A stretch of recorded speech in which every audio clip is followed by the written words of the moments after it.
Egunon, eskerrik asko beste behin, gurean izateagatik. Mila esker pantailaren beste aldean zaudeten hoi, eta mila esker Teresa, Juan Cruz, Idoia, gurean izateagatik. Gaurkoan 8 liburu aurkeztuko ditugu. 4 liburu dira, 2 hizkuntzatan. Albondorioak edo efekto sekundarios, Joanaren jeansak eta Los jeans de Joana, Alicia erokerien lurraldean eta Alicia en el país de las locuras, eta Dragoiak eguzkia irentzi zuenekoa edo Y el dragón se comió el sol. 8 liburuak Digi4Roll izeneko proiektu bati esker argitaratu ditugu eta poema liburuak Joao Manuel Ribeirorenak dira eta 2 eleberriak autore esloveniarrenak. Ebal Flisar eta Xinja Kermauner. Digi4Roll nazioarteko proiektuan beste bazkide batzuekin batera parte hartzen dugu eta kalitatezko literatura lan europarrak sustatzen ditu. Literatura gutxitu eta ez hain ezagunetako irakurle gazteentzat. 2024an Euskal Herriko egileen lanak, Patxi Zubizarretarenak eta Teresa Kalorenak, eslovenierara, mazedonierara eta portugesera itzuliak izan dira. Zehazki, Eztia eta Ospina eta Teresa Kaloren Marta ante el espejo. Bestalde, Esloveniako eta Portugalko autoren lanak euskarara ekarri ditugu eta gaztelaniara ere bai. Proiektuak itzulpena zabaltzeko jarduerak sustatzen ditu 5 hizkuntzatan. Jarduera horiek irakurketa alfabetatzeari buruzko ikerketetan oinarrituta daude. Proiektuaren beste atal interesgarri bat, idazketa sortzaileko tailerra da, gazteentzat sortutako jarduera mota desberdinak eskaintzen dituena, eta gero sakonago Idoiak azalduko dizkigunak. Irakasleek eta irakasleen prestatzaileak ere eta liburuzainek lanerako materialak eskura izango dituzte, eskuliburuak, web mintegiak, bideoak eta proiektua amaitutakoan horiek erabiltzen jarraitzeko aukera izango dute. Eta esan bezala, Idoia dugu, proiektu honetako koordinatzaile eta bide lagun. Idoia, Donostiako Kontserbatorioan musika ikasketak egintzen dituen, Hispaniar filologia, gradua eskuratu zuen, 1983 eta 2015era Oxford University Press argitaletxearentzat lan egin zuen, hiztegi elebidunetan, nahiz testu liburuetan. 87-88 garren ikasturtean, itzulpengintza eta interpretazio masterra egin zuen, EHUn, geroztik itzultzaile interprete dabil, freelance gisa, eta 2016-tik 2019ra, Donostia San Sebastian 2016 fundazioak eta Donostia Kulturak, gauzatutako beste hitzak Other Words, Europar proiektuaren zuzendari artistikoa izan zen. Gaur egun, itzultzaile interprete bezala ari zara, jendearen eta hizkuntzen arteko zubilanean, eta hori egiten du besteak beste, Euskal Editoreen elkartean, nazioarteko hainbat azoketan. Idoia zurea da hitza, garatuko duzu pixka bat proiektua, mesedez.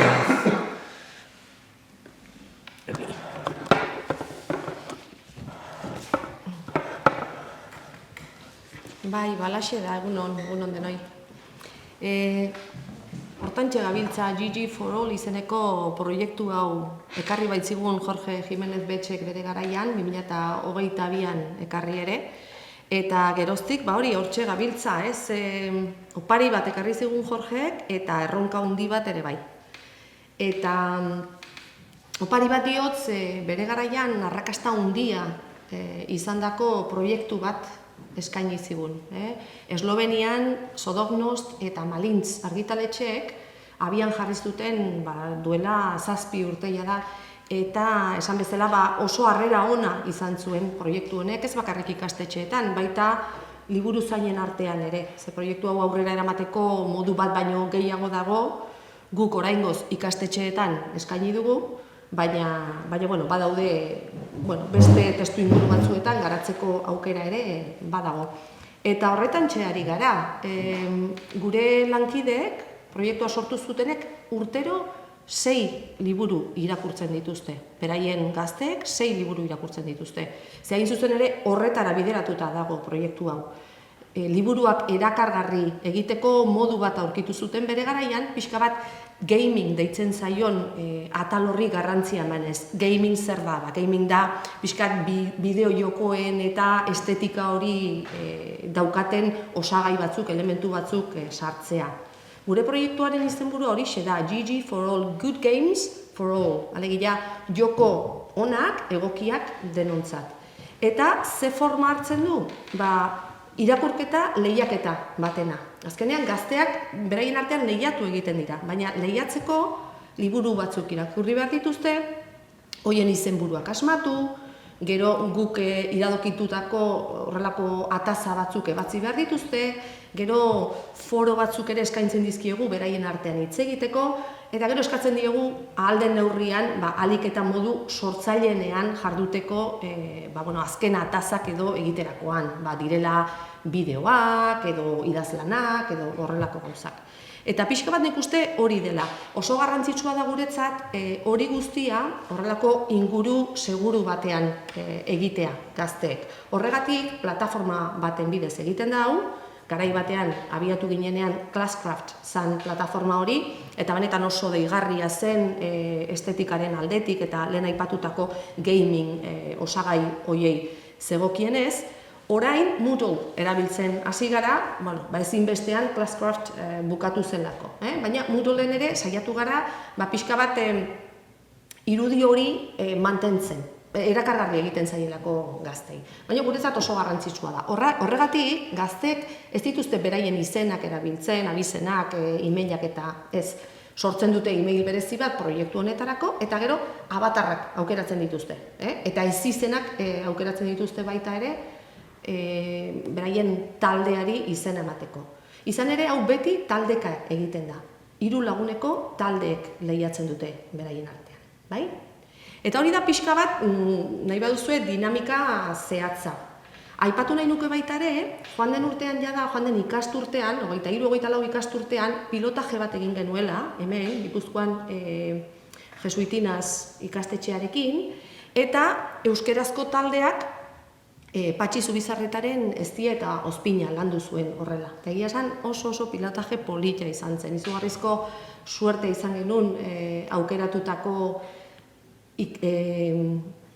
irakasleekin, Idoia eta Aitorrekin, eta oso lan polita egin zuten gure gazteek. Eta gero, aipatu ez badut ere, sari bat ere eraman zuten. Hori bada beste goxoki bat proiektu honetan. Bukaeran horrelako txango bat edo antolatzen dugu, ez dakit Irrisarri landera, edo joan den urtean adibidez egin genuen Pasaiako badian horrelako txango bat, eta Orduan, lehiaketa bat da, sari bat badago, eta esan dizuedana, pixka bat inguru seguru horretan jardute askatzen diegu. Donostian eztia eta ozpina landu zuten, baina, berago, La Mantxa aldean, Teresaren liburua erabili zuten, Marta ante el espejo. Eta, hori ere oso esperientzia polita izan zen. Benetan, ez da hemen zaudelako, baina gogoan naukan hau esateko, oso liburu ederra da. Teresak sortu duena Marta ante el espejo hori. Batez ere, beti ironia edo arintasun puntu bat ematen diolako oso gai zorrotz bati, oso gai gogor bati. Eta hori jakina, irakasleek batipat estimatzen dute, ze gustura erabiltzeko moduko material bat da. Eta horregatik, benetako plazera da, berari behintzat itzulitako, proiektu honen barruan itzulitako ale bat ekarri zana, hau portugesa da, gure lankide portugesek sortu dutena, eta horrela xe. Bukatzeko gure leloa zein dan esango dizuet, liburu bikainak, konpainia ona eta sormena edo sorkuntza online. Horixe da, hortik abiatu zen, ziurtatu nahi zuten bai Jorgek eta bai Barbarak Malintzeko buruak, ziurtatu nahi zuten liburu honekin lan egingo genuela, hurrengo 3 urteetan, eta horretan saiatzen ari gara. Nahiko? Bai, horrekin dago, ezta? Teresa aurkeztuko dizuet orain, berari emango diogu hitza. Bueno, egun eskerrik asko hemen egoteagatik. Itxoin, esan behar, zenba gauza duzu.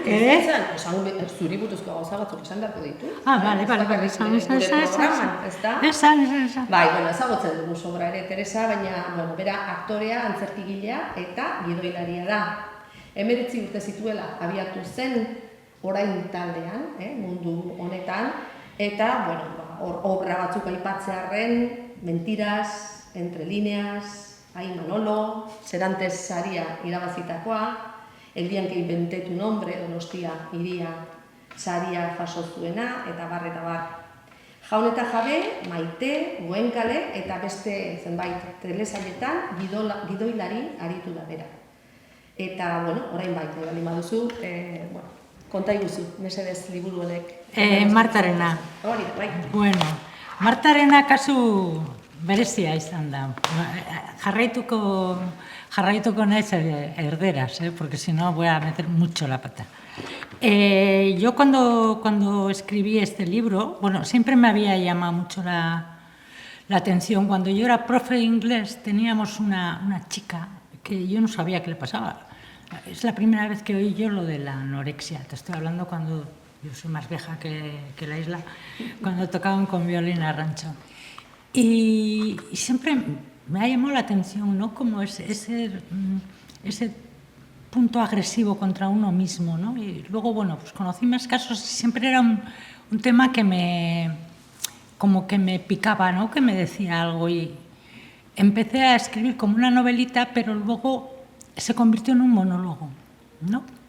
Entonces el monólogo parte de una anoréxica que ya está muerta y que tiene la ocasión de hablar, aparece en un escenario y no sabe por qué, pero va contando. ¿Por qué está muerta? Porque yo quería que, como el libro va dirigido a adolescentes, a los adolescentes, y les empiezas hay que tener cuidado, que no sé qué, a meter la chapa de lo que no tienen que hacer y esas cosas, sermoncito, tienen una especie de tapón instantáneo que por uno le entra, por otro le sale o ni le entra siquiera.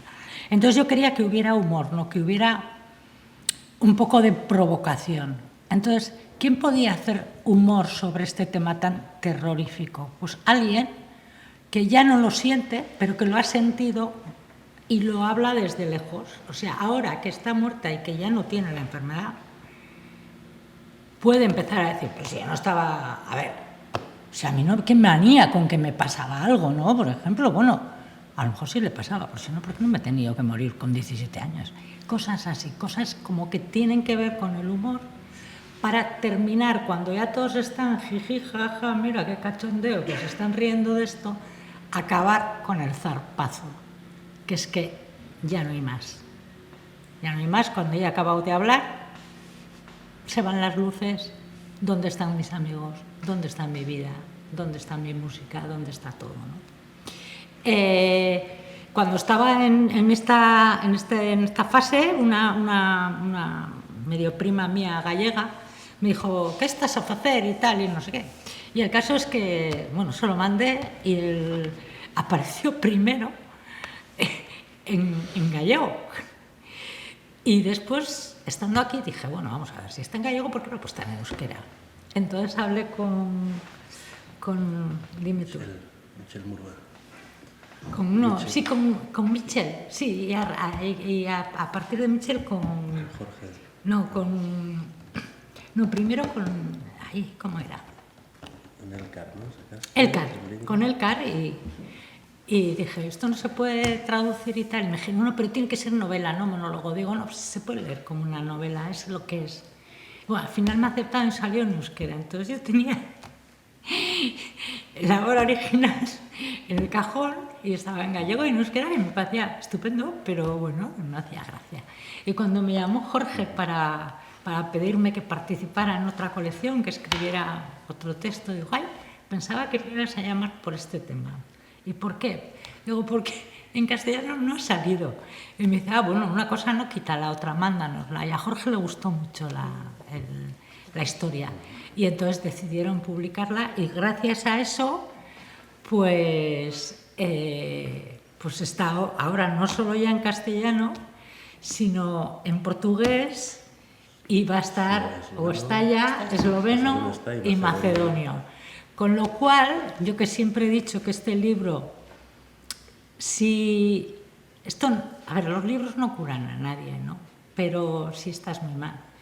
Pero si estás como igual jugueteando y ves una alarma y a una sola persona que esa alarma le haga echar un paso atrás, yo ya tenía satisfacción con eso, ¿no? Entonces pienso que ahora están en 6 idiomas y para 6 personas por lo menos. Bueno, el caso es que estoy muy, muy encantada y muy agradecida a Alberdania por haberme llevado a este sitio. Gracias también por mencionar las 5 lenguas del proyecto, que no lo he hecho yo, ¿eh? Sí. Pero son el euskera, el español, el esloveno, con 2 editoriales, el macedonio y el portugués. ¿Y el gallego? Esas son las 5 lenguas. Sí, No, digo del nuestro proyecto, pero vuestro sí, tu proyecto. libro ya tiene todavía más protección, hasta Finisterre, ¿no? Figúrate cómo empezó la cosa de tonta. Muy bien, muy bien. Ondo, eskerrik asko, Teresa. Eta, orain poesia lanei buruz, hitz egingo digu Juan Cruzek, albo ondorioak, efektos sekundarios, eta los jeans de Joana, eta Joanaren jeansak. Liburu hauek autore portugaldarrarenak dira, Joan Manuel Ribeiro, editore, idazle eta ikertzailea da. Hezkuntza zientziatan doktorea eta haur eta gazte liburu eta literaturako masterra egin zuen Bartzelonako Unibertsitate Autonomoan. Eta haurrentzako poesiaren autore oparoenetako bat da. Eta Juan Cruzui buruz, gauza gutxi, denetik esan, maiz hitz egin dugu, denok ezagutzen dugu, baina esan beharra dago poesia idatziz, hasi zinela, murgildu zinela literaturaren munduan. Beraz, uste dut, pertsona egokiena zela liburu hauek euskara eta gaztelaniara ikartzeko. Eta Juan Cruzek azalduko dizkigu poesia liburu lan hauen, nondik norakoak. Bai, Joan Manuel Ribeiro, bai. Hau atzerago doa, eta poz handia ematen dite gazte literaturara iritsi izanak eta modu honetan, hau hasi zen haur literaturako harreman barbarakin, batez ere Esloveniako Malintz argitaletxeko editorearekin hasi zen, harreman txiki bat, aterako dizugu liburu bat, aurrentzako hasi ginen. Eta hasi ginen probak egiten eskoletan, Esloveniako eskoletan, eta hemen genukan esperientzia pixka bat aplikatuz, eta haiena pixka bat uztartuz, eskoletan barrena, gero irakasle eskolan, unibertsitatean, Espainiar filologiako espezialitatean, eta haitu ginen, eta gero lan horren alboan, zegoen Jorgek egin duen lana editore gisa, hola eskoletan da ibilita estirateatzen gauza hauek, gero Europako laguntza lortzeko lan handia egin behar da, eta orduan, ibilbide horiek juntatzen juntziran, eta nolabait adinez bezala, liburuak ere, hasi egin dira haur literaturatik gazte literaturaraino. Gazte literatura oso alor zaila da, eta gainera poesia. Kasu honetan, poesia ere hasieratik dago ahalegin bat baita ere, Barbarak sensibilitate handia dauka poesiarekin, Jorgek zer esanik ez. Alberdanian, ikusten badugu Alberdaniaren historia, poesiak daukan indarra, eta orduan horiek elkartu dira, eta Joan Manuel Ribeiroren liburuei etorri zaie txanda. Baina hau da beste pausotxo bat, elkar itzultzen ari gara, idazleok.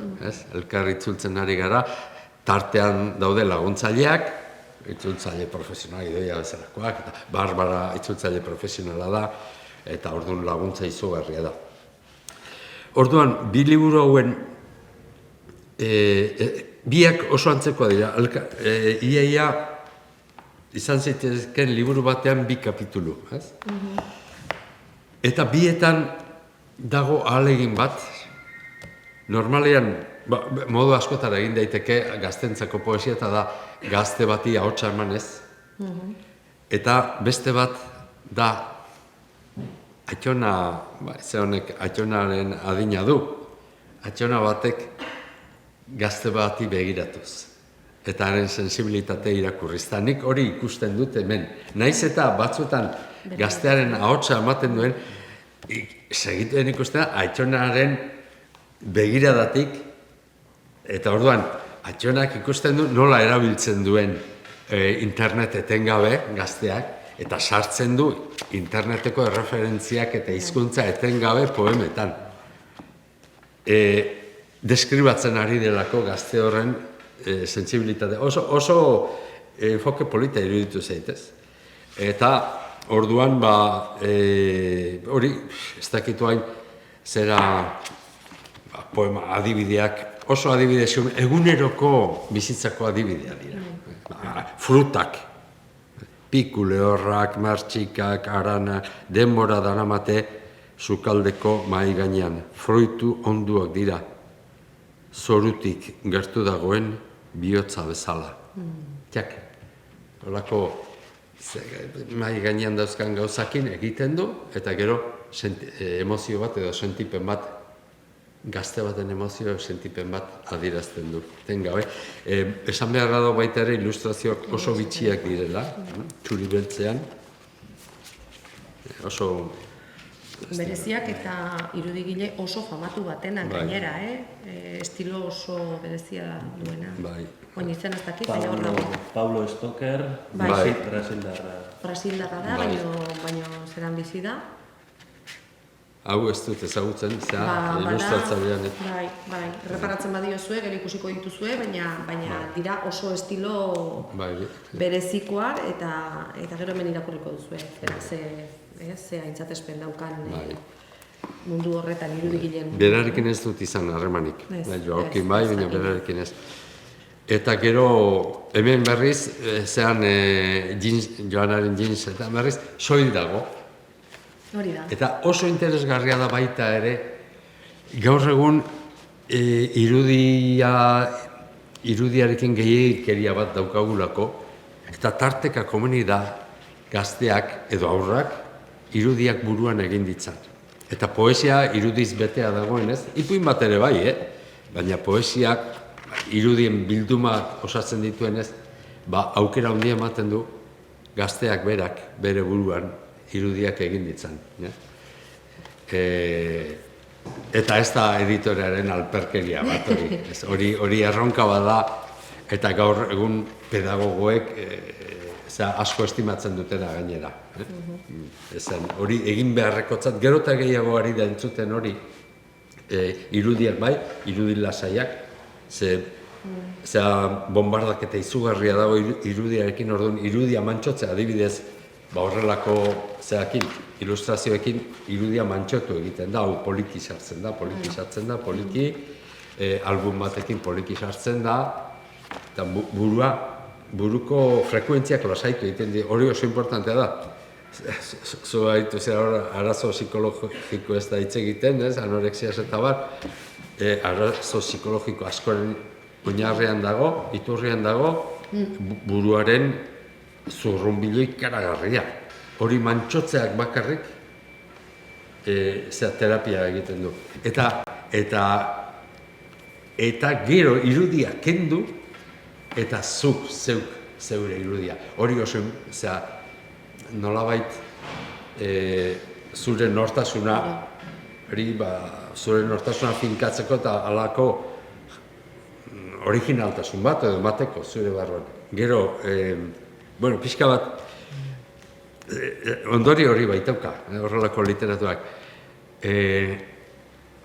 Guk buruan egiten ditugun irudiak, entzuten dugunarekin edo irakurtzen dugunarekin, pixka bat lausotuak dira, difuminatuak bezala dira. Nik oain esan dizuedan hori buruan imaginatzen hasten baldin bazarete poema hori ez da agertzen argazki batean bezala definitua eta agertzen da lausotua eta emozioaren arabera kolore batzuk edo beste batzuk agertzen dira buruan eta hor sortzen den eragin psikikoa oso desberdina da. Beraz,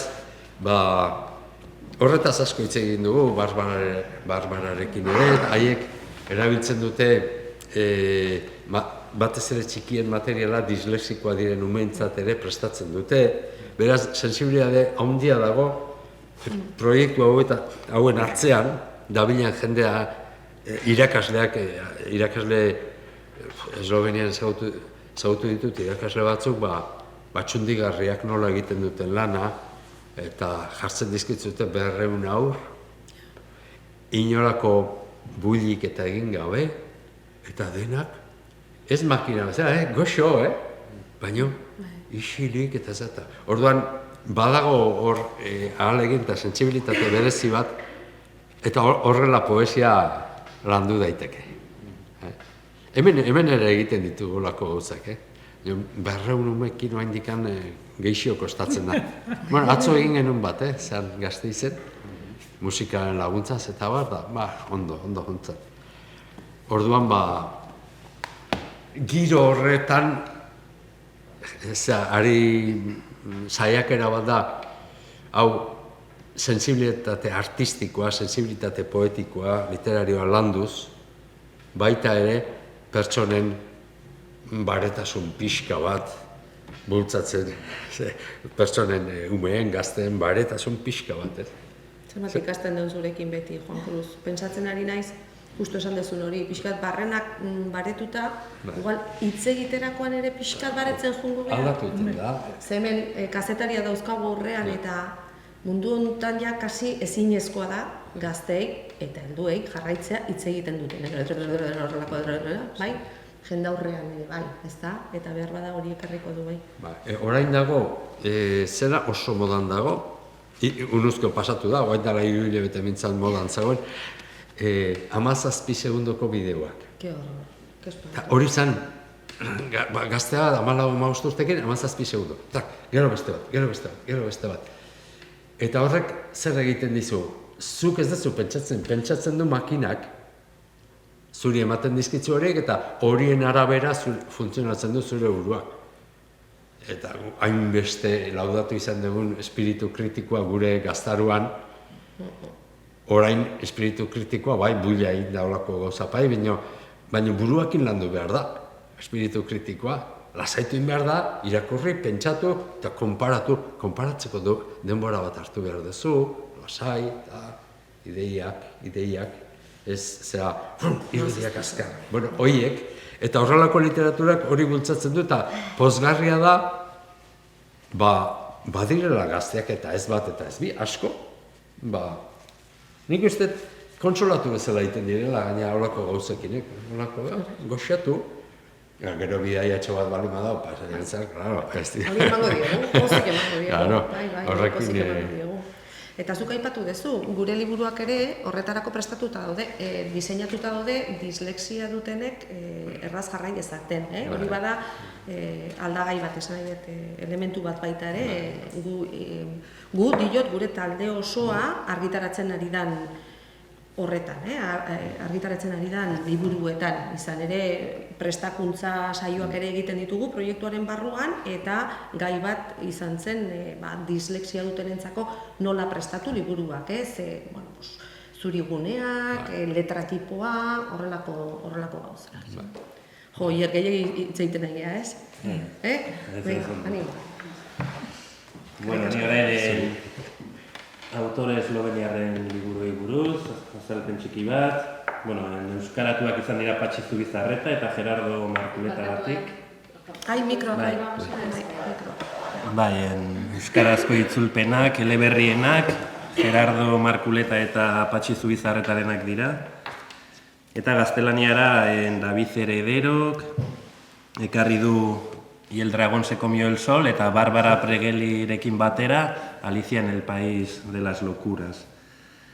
Barbara, Juan Cruzek aipatu duen Barbara, berehala ezagutuko dugu, ipiniko dizuegun bideo batean, Baina esan nahi dut, Barbara Manintxa argitaletxeko editorea dela, eta proiektu honetan parte hartzea berari zor diola, Albert Daniak, ikertzailea, itzultzailea eta interpretea bada, baina editore gisa gehien interesatzen zaion gaia da literatura onarekiko grina, ahalik eta irakurle gehienei nola kutsatu. Beraz, ipiniko dugu Barbararen bideoa eta berak emango digu Aliziaren liburuaren berri. No, demokratyczni. Kaixo lagunak, Julia. Pozik nago, Albert Daniak, GG for All proiektuan parte hartzen duelako. Proiektuan honi esker, Patxi Zubizaretan liburua ez diatospina Esloveniara itzuli dut, eta nire laguna David Heredero Zorzorekin novela Alicia en el País de las Locuras gaztelaniara. Pues tengo que decir que Ivan Flizar, el autor de la novela, es uno de los autores eslovenos más premiados y más traducidos. Yo creo que cuenta con más de 400 traducciones a diferentes lenguas del mundo, pero esta novela es la primera que se ha vertido al castellano. O sea que, bueno, claro, al castellano y luego la euskera, pero es su primer texto traducido, texto entero traducido al castellano. Pues, ¿de qué trata la novela? A diferencia de la novela a la que hace referencia, ya con el título mismo, Alicia en el País de las Maravillas, donde pues todo es maravilloso y bueno, invita a descubrir el mundo, esta novela pues es una novela distópica. Alicia en el País de las Locuras ocurre en una isla inventada, ficticia, no existente, en medio del océano. Y bueno, a esta isla llegan Alicia, la protagonista de la novela, y su tío Saltónez. Pues a su tío le invitan pues a aconsejar al gobierno, pero según vamos leyendo la novela, pues nos damos cuenta de que en realidad, a pesar de los esfuerzos que ponen los habitantes y el gobierno en mantener este sitio, pues es mucho más fácil pues, seguir haciendo los mismos errores que se hacen, ¿no? Es un sitio muy particular, muy aburrido, porque todo está hecho de un material bueno, parecido a la arcilla. Y bueno, o sea, es que los habitantes, bueno, el consumo de este material es tan grande que pues, los habitantes están gastando más material del que puede el entorno, el medio ambiente soportar, ¿no? Entonces, pues el fin pues, es obvio cuál va a ser, y claro, no lo quiero revelar, pero bueno, ya os lo podéis imaginar. Y bueno, pues es una novela súper interesante, irónica. Bueno, o sea, yo le veo a mucho autor en este texto. Y bueno, o sea, es una novela que nos hace preguntar, ¿no? Si de verdad un lugar inventado, no existente, de verdad está tan lejos de nosotros, de nuestro mundo.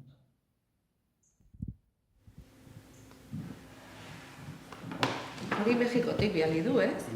Guadalajarako liburu azokan dago, une honetan, eta kolore horiek ez dira esloveniakoak. Uste, Mexikokoa. México lindo. Mexiko lindo. Eta, bueno, geratzen zaigu, dragoiak eguzkia irentzi zuenekoa, edo y el dragón se comió el sol. Aurkezpenik behar ez duen Patxi Zubizarretak azalduko digu, hobeto, liburuaren nondik norakoak, eta Xinja Kermauner, idazleari buruzkoa. Kaixo lagunok, argi dago liburua 100 egoko megaztia dela, eta kanpoan naiz, ezin zuekin egon, liburu eder hau aurkezten, Alberdania argitaletxeko lagunekin. Urruti naiz, eta egia esan liburuak urrutira garamatza. Urrutira denboran, gogoratzen dute Jorgek, aipatu zidala proiektu eder bat zutela, ez naiz gogoratzen orain ze azoketan, Frankfurten izan zen, segurasko. Eta aipatu zidan, Esloveniako eta Macedoniako, Portugalgo editorekin harremanetan ari zela. Eta denboraren poderioz, nun etorri zitzaidan liburu hau, Dragoiak eguzkia irentsi zuenekoa, itzultzeko oparia. Besteak beste, Eztiat Ozpina ere eslovenieraz eta macedonieraz eta argitaratzekoa da, eta horrek ere poza handia ematen dit. Idazle esloveniar baten liburua dugu hau, Asimja Kermauner, eta egia esan esloveniarekin euskal literaturak badu zorrik, badugulakoan konplize bat, Barbara izeneko editore bat, euskara ikasten ibili zena gurean, eta hark ere bideratu du proiektu hau, beraz eskerranekoak izan beharko genuke.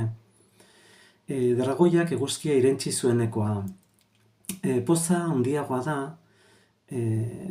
bidaietan aurrera, Esloveniara garamatzalako, hau da herrialde txiki batera, oso herrialde kultu eta irakurtzale batera, baina Esloveniatik gazte talde bat, irakasleekin batera, Txinara joan da, nora eta Txinara, eklipse bat ikustera.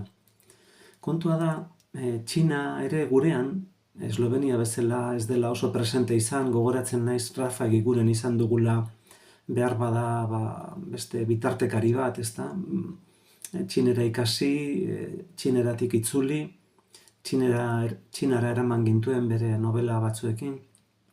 Eta kasu honetan ere, halakoxe argumentua dugu. Esan bezala, Esloveniatik talde bat, institutoko gazte batzuk eguzki eklipse bat ikustera joan dira, baina berezitasuna izan daiteke, edo da, protagonista ikusmen urriko mutikoa delako. Eta bidai horretan deskubrituko du Txina nolakoa den, benetan erakargarri egingo zaigu deskubritzeko modua. Eta deskubrituko dugu bere mundu afektiboa. Oso ondo modu bizi, arin, erakargarri eta ez oso idealizatuan garatua. Bi maitasunen artean dabil gisajoa, itxututa, eklipse baten aurrean balego bezala, eta hor erabaki beharko du zer egin eta zer esan eta nola jokatu. Bera eta afektiboki ez da oso trebea, harremana ere konplikatua dute. Eta horregatik zait gonbidapen ederra. Bai itzultzaile moduan, bai irakurle moduan, eta uste dut gure literaturarako benetan opari ederra dakarki gutela. Garai batean esaten zen albunak behar genituela eta gazte literaturako lanak. Azken urteotan albunetan oso aurrera egin dugu, bai ilustratzaileen aldetik, bai idazleen aldetik, baina gazte literaturan esango nuke oraindik ere hutsune handia dugula. Didaktismo handia dago oraindik ere, ausardia falta, eta liburu honek badu apostu handia dakarkigu, eta uste dute konplizidade handia sortuko duela, hasieratik editoreen eta idazleen artean egon den bezala orain behar dugun konplizidaderik handiena horixe da. Aurrak erakartzen ditugu, baina gero nerabezaroan galdu egiten ditugu irakurle horiek. Beraz, Dragoiak irakurlea ere irentsiko aldo, eta horixe, literatura izan dadila bizipozerako eta konplizidaderako tresna aparta, eta egan egin dezagula Esloveniaraino, Txinaraino, eta besarkada handi bat, plazer handia beti bezala. Esker. Eta, amaitzeko, nire aldetik, gaztelaniako itzulpena, David Heredero Zorzorena da, Madrilen jaioa, baina 10 urtetik gora, daramatza Eslovenian, Espainiara irakasten, eta esloveniaratik gaztelaniara itzultzen dira du nagusiki haur eta gazte literatura. Eta, bueno, beste inork zerbait gehitu nahi badu edo galdetu, listo, ez dut nahi, ondoa. Eta baduzue, aipatu duzuna deno gazteekin eta zuen lehiaketa hori hori martxan dago edo urtero egiten da edo ikasturtero nola egiten duzu? Esan bezala ikasturtero egiten da, 7 urte daramatzate Eslovenian, eta gu joan den urtean hasi ginen, besteok, kideok. Azkenean ez da aztu behar horixe da helburua arrakasta izan duen proiektu bat beste herrialde batzuetara, beste hizkuntza batzuetara ekartzea. Orduan bai, joan den urtean gu abiatu ginen pilotaje hori eginez. Eta aurten berriro zabalduko dugu, zabalik dago, eta aukeratu beharko dituzte, guk ez diegu eskatuko 6 liburu irakurtzeko, baina bai 2, hauetako 2, aukeratu beharko dute poesia lan bat, 2 hauen artean, Joaoren 2 hauen artean, eta gero narrazio bat, edo Dragoia edo Alizia, 2 horietako bat, eta hoiekin lehiatuko dira. Zabalik dagoia da, harremanetan gaude Txingudiko Bahiako ikastetxe batzuekin, eta horiekin abiatuko gara, eta ikusiko dugu aurtengoak zer ematen duen. Baina bai, ikasturteka egiten da. Beraz, orain jada zabali dago, baina gero udaberrira arte izango dute aukera, eta gainera ez dira soilik liburua, gero beste baliabide gehiago ere ematen zaizkie. Adibidez, nola ditzen zaio, eskritura kreatiba sorkuntzazko idazketa edo idazketa sortzailea, hori da. Horretarako pista oso garrantzitsu batzuk ematen dizkiegu. Hain zuzen ere, Joao Ribeiro berak sortua den 10 ataleko tailer baten bidez. Bideo tailer bada, eta orduan gazteek aukera daukate hor, eseri eta idazten hasteko, eta orduan, beste helburu bat ez dut aipatu hasieran, baina oso agerikoa da irakaslei laguntzea, irakaslei lanak entzea edo bestelako goxoki bat eskaintzea, beraiek gainean egon behar ez duten modu batean. Alegia, guk hartu lan hori, guk baloratu egiten dituzten lanak eta horrela. Beste zerbait gehiago eskaintzea ikastetxeei ere. Eta orduan, animatu behar dute bide lagun izatera. Ez da erresa, gauza nahiko berria eta berritzailea da, eta orduan bai gogoa badago, baina gero jarri egin behar da eta egin behar da. Baina benetan guk laguntza handia ematen diegu eta nahi baldin badute behintzat. Eta behiak eta zer dinetako gaztei bideratzen zen? 12-15. Gurean da gutxi gora bera derrigorrezko bigarren hezkuntza. Eslovenian justu tokatzen zaie lehen hezkuntzaren amaieran, ze oraindik ere ezberdin antolatuta dukate, baina gureak dira, derrigorrezko bigarren hezkuntzako ikasleak. Eskerrik asko. Eskerrik asko. Mila esker denoi, eskerat arte.